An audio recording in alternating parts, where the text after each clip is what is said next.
My name is Mohammed. I am doctor in clinical pharmacy, working in CIMIC as a specialist there, responsible for halal food, halal cosmetic, and halal pharmaceutical technical committees. So if you have anything with CIMIC, inshallah, we can later cooperate to know more with you and to work more on our standard, inshallah. So today we will speak about halal scheme, the need of halal scheme and the importance of halal scheme and why we need it.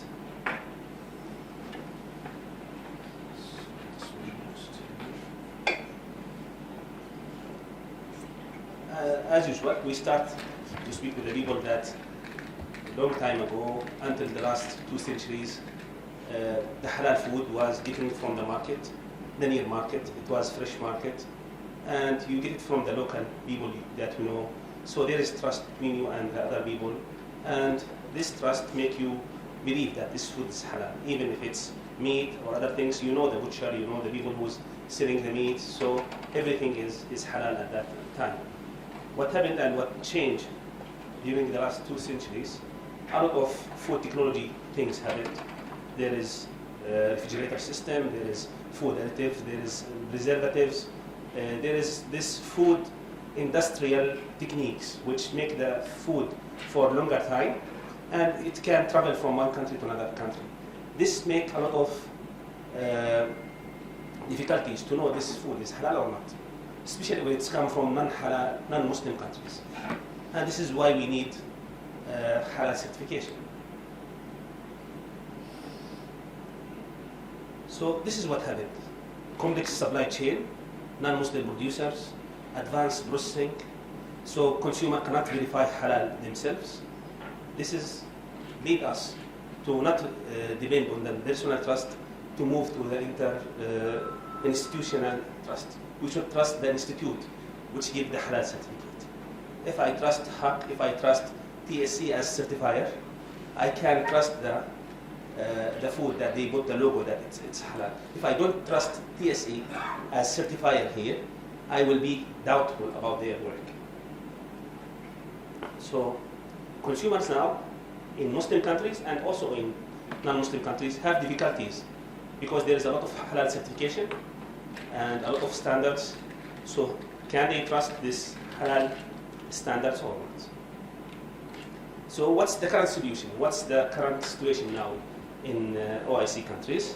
We have the halal ecosystem which depend on OIC CIMIC standards. So we have some product or service standard. For example, halal food, OIC CIMIC 1. This is for halal food and halal services. We have OIC CIMIC 4 for halal cosmetic. OIC CIMIC 50 for halal pharmaceutical. Okay, this is the first standard for product. Then another standard for certification, which is CIMIC 2. Another standard for accreditation, which is CIMIC 3. This system, which depends on the certification, accreditation, and the product or service standard, make the trust with the people. Okay, what's the problem now? We have some problem when we apply the standard, when we go to make the audition. There is some fiqh differences, okay, between Muslim countries and between different methods. The problem not in the fiqh differences, the problem in the how we apply the fiqh differences, okay, how we apply this one. Can this statement in the standard, can we make it as major non-conformity or minor non-conformity, or it's confirmed or not? Because of the different of the auditor experience and the different of the auditor mood sometimes, the different of the auditor situation sometimes, this lead to inconsistent in certification decisions, weak consumer trust, and sometimes trade barriers. So how's the system with the normal food? If you know the normal food, food safety standard is ISO 22000. But they don't apply ISO 22000 directly in the company. We have some different schemes. These schemes under the global food safety initiatives, like BRCGS scheme, FSS C2 22000, IFS scheme, SQF scheme, all of them is scheme which explain how to apply the standard. But we don't have this one until now in halal food. So this is the current halal system. It's incomplete because we have standards which show us what is halal, accreditation which tell us who is competent. IHAC, when they go to the halal certification bodies, they tell us this halal certification body is competent or not to do the audit. But we still have missing layer, how to apply the standard. Okay, and this is our gap, operational, which cause operational inconsistency. Okay, so this is our system. We have standard, which tell us what is halal, accreditation, which tell us who is competent, but we don't have scheme, which tell us how to apply it. So where is the problem happened? Where is the variability happened?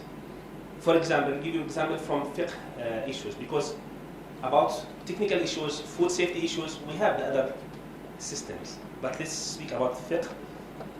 For example, in the stunning, life at the slaughter time. According to our standard, the animal shall be alive during the stunning, and this is considered as halal. If it's not alive, we cannot accept the stunning. So what's the sign of the life? What's the meaning of the life? What's the definition of the life? Is this movement considered as life or not? We need more detail about this one. What is the haya mustaqarra, stable life, the definition of this one? Is it heart working or brain working?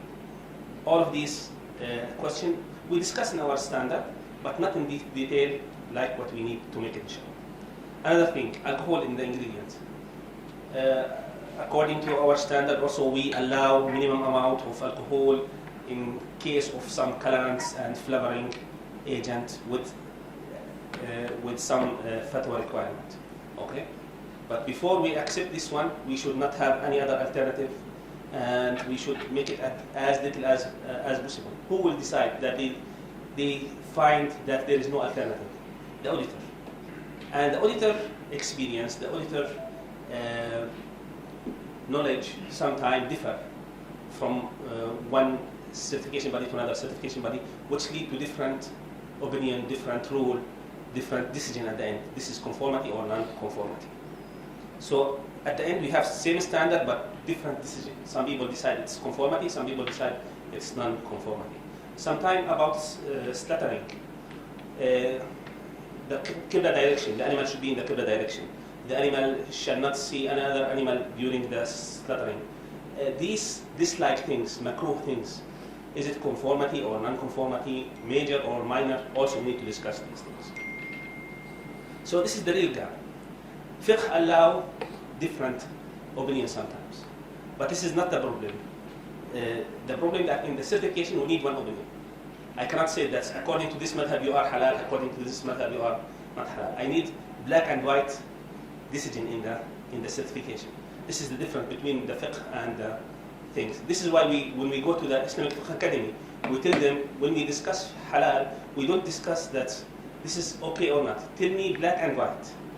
In the real life, in the fiqh life, if animal fail in food, you can take it while it's solid, and you can eat the rest of the food, according to some fiqh method. But according to the halal and food safety, all of the factories shall be closed. This is different also. So this is why we need here certification decision, one decision, not like fiqh people. The solution is halal certification scheme. If we can define halal certification scheme, it will be operational governance layer that translates standards into consistent certification rules and manage fiqh differences. So what's the rule of the halal certification scheme? It will not replace the standard, it will not replace the accreditation, it will fill the missing layer. In this suggested halal scheme, we need to number one, find the fiqh reference declaration, how we are going to decide the fiqh issues. In SMIC, for example, we are looking for the major common agreement between the madhab. We don't go for one madhab, we see what's all madhab agree and we choose this one. We should not depending on the individual auditor interpretation, we should classify the non-conformity, make classification system. For example, in the food safety system, we have two systems. Grade 1, major non-conformity, minor non-conformity, non-conformity, 3 grades. Another system is fail or pass. Okay, so we need to choose which system will be suitable for fiqh, this system or a grade system. Interpretation of the threshold, we should define the critical words like life, necessity, darura, haya, a lot of some terms, mutanajis, najis, these things which will affect the industry. And at the end, if something not in the standard or in the scheme, how to answer this question. The escalation mechanism. For example, link to the fiqh body like the Islamic Fiqh Academy and ask them and take the answer from them. This is what we need to put it in our scheme. If we make like this, we will have the system that we speak about it, standards, the scheme, and accreditation. What is halal, how to apply the system, and who applies, if it's competent or not. The result will be controlled fiqh diversity, consistent certification, stronger global trust, inshallah. So the final message, we need, the fiqh diversity is not a problem. The problem in the unmanaged diversity, we need standard plus scheme plus accreditation, and we can do it, inshallah. We suggest to do this thing with CIMIC, inshallah. We should develop formal CIMIC scheme, define fiqh references, standardize non-conformity grading, and establish escalation system, inshallah. This is our idea. Thank you so much. And I'll be happy to contact with you later. Assalamu. Thank you so much, brother Mohammed, Dr. Mohammed. Is there any question for Dr. Mohammed?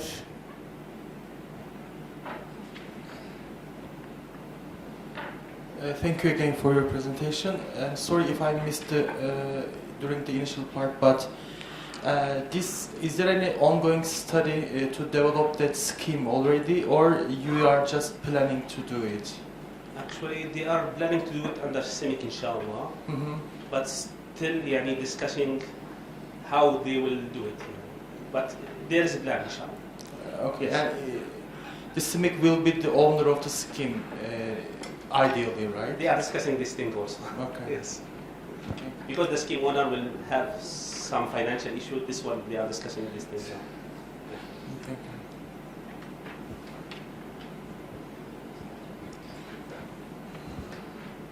Thank you very much for the presentation. My name is Emre Kılıçoğlu. I have a question from the industry. I'm working as quality manager of a conformity assessment body. So we are struggling most of the time when we are trying to implement different fatwa approach, the fiqh approach. So you mentioned in your presentation that CIMIC is taking into consideration of different madhab. But when it comes to implement, so we are implementing, for example, CIMIC system for several OIC markets like Turkey.